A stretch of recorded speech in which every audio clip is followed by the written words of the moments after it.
In this video, I'm making an end grain chopping board out of scrap wood. Thanks for clicking play and welcome to my bomb shelter basement workshop where I still have a bit of a cold, but I'm still trying to upload every week, so we go again. I'm also trying to make money this year out of my woodwork, so someone got in touch with me on eBay about buying one of my chopping boards, but I had given it a layer of epoxy and they didn't like that. Because apparently if you've got really nice knives, then plastic chopping boards and epoxy covered chopping boards can damage the blades or blunt them quicker, so they prefer all natural end grain chopping boards. And yes, I did the herringbone one a few videos ago, but I don't know if I'm going to sell that because I really like it. So I'm going to choose some good bits of wood from my scrap wood pile, make something random, see if he actually buys it. Thought I hit record then, but I didn't. So basically, I just turned this old door frame into a block of wood.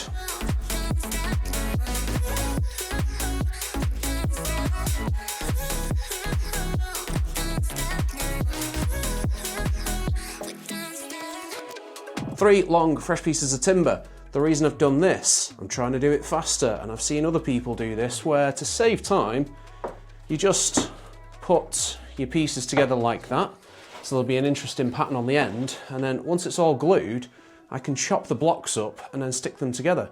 Hopefully that works and it goes faster. I didn't think about how I was going to glue this up.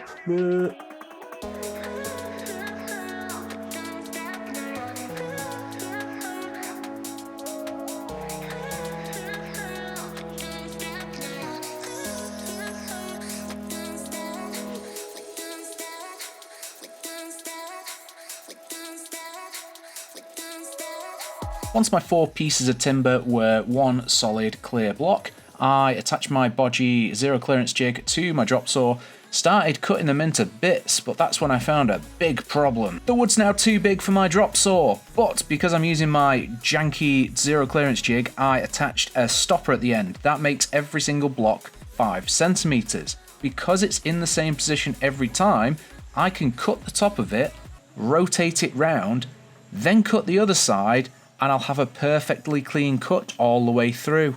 What a happy accident.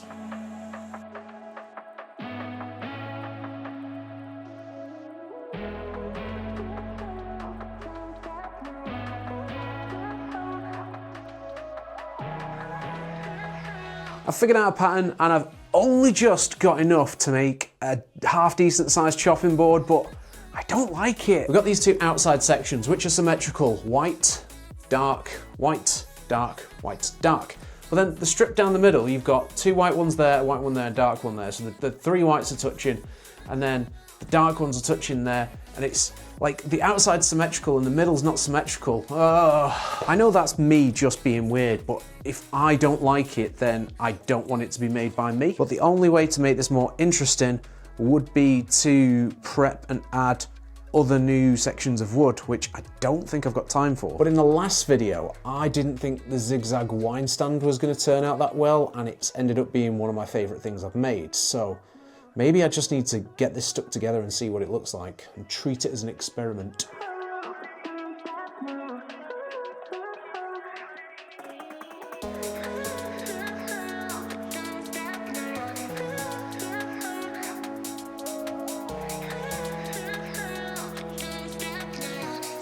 I don't know if it's because of how damp my basement is, but some of that glue was still wet. It's been 24 hours, so it should have dried. No idea why it hasn't.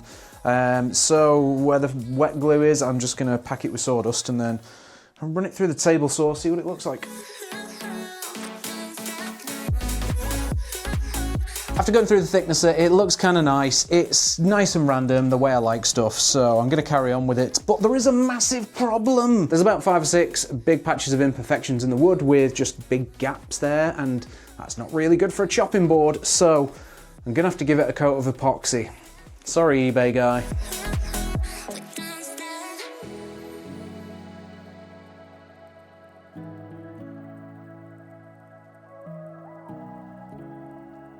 Whenever I'm using epoxy, I always have a few of these little molds spare to pour the excess into, but most of the time I'll use the square mold and I'll put a computer CPU in it, turn it into a keyring. So I'll show you what this one looks like at the end of the video.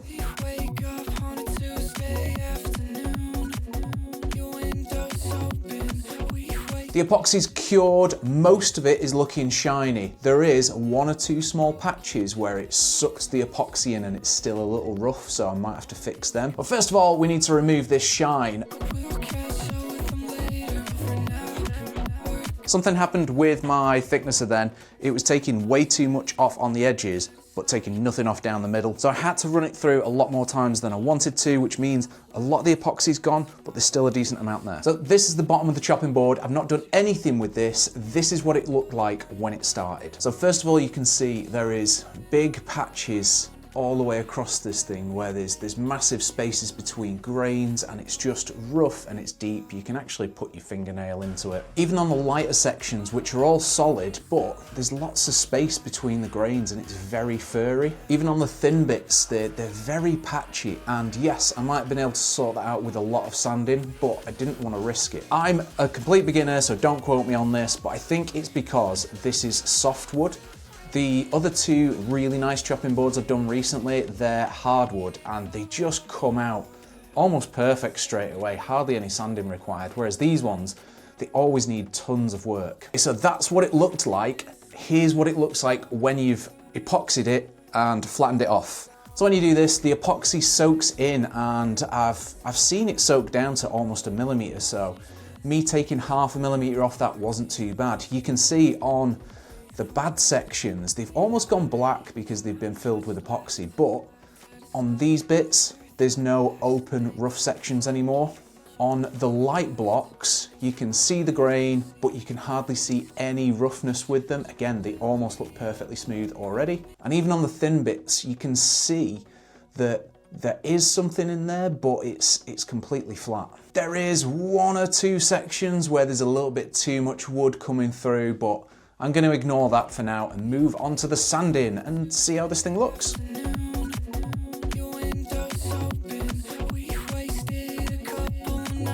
It doesn't really fit on my miter saw, and because this is an experiment now, I'm going to do something weird.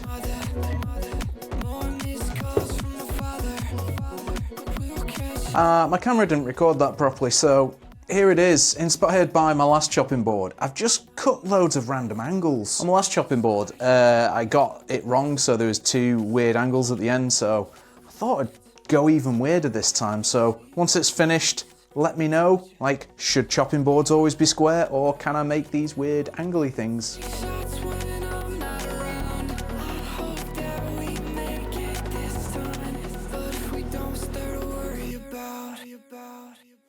Here's something interesting. I just put my hands in something sticky. It was epoxy. Stop it. So the top was fully solid, fully cured. I actually left it for 2 days. But when I've done this angle here, there was loads of stuff coming out, and that's because it seeped so far down that it still wasn't dry down here. So yeah, that's how far down it'll go.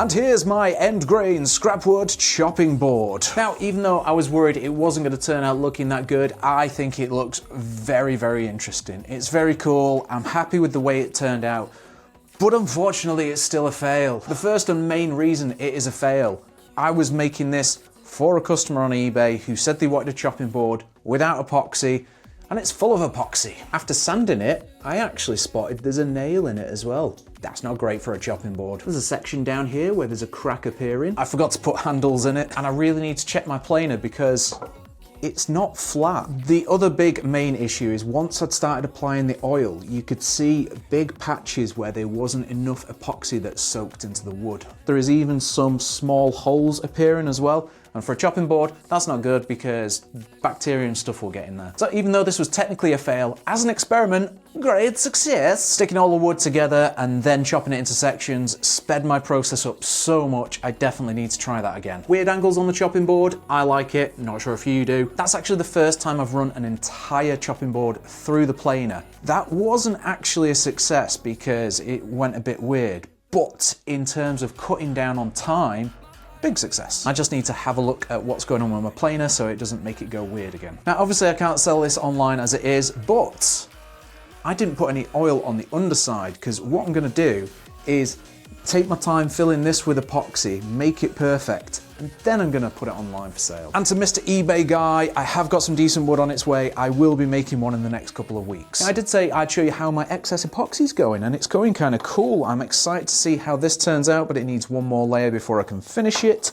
Here's how they normally look, and I normally do them clear. I don't sell a lot of these, which is surprising because I think they're very awesome. So if you want to buy one, they are in my Etsy store. They are low on stock. If I sell out, I'll make some more. And that's it for this week's video. Next week's video, I will actually be making money because someone's commissioned me to make something for them. Speaking of money, for the people who didn't see last week's video, I've got new merchandise. It has my logo on the front, but it has a cool little design on the back, and I wanted to thank all the people who've already purchased them, but there's too many names to mention, so if you want to get your own, it is on my Etsy store. But as usual, if you've made it this far, thanks very much for watching. If you've got any tips, questions, or suggestions, stick them in the comments below. I do enjoy chatting to you guys in the comments section, and if you could subscribe, that would be awesome. Apart from that, see you in next week's video. My body waiting for your soul in the backyard, in the backyard.